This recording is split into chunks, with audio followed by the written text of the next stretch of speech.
What a show, huh? Severe weather tears through western Washington, flooding roads, diverting flights, cutting power to thousands of people last night.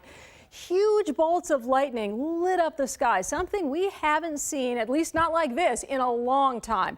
The National Weather Service counted more than 200 lightning strikes in the Seattle area just in 1 hour, and more than 1,200 across western Washington over the course of the evening.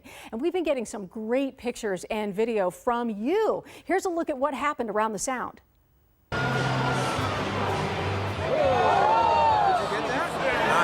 A big light show at Husky Stadium. Football fans oohed and awed as they took cover from the rain and waited nearly 2 hours for the game to restart.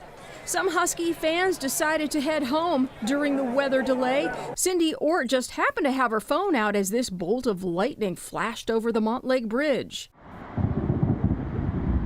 That's the sound of the thunder rumbling through Tacoma. The storm is blamed for causing several small fires. One fire cut power to hundreds of homes in the area.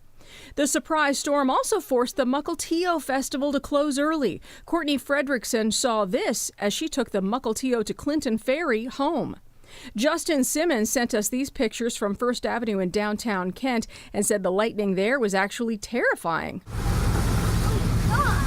But it was the heavy rain that caused the biggest problem around the Puget Sound area. Ann August saw this, a water main break in West Seattle that flooded part of Lincoln Park.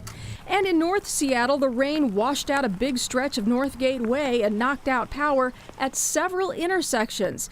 Some people tried to drive through the standing water, only to end up having to push their vehicles back to dry land.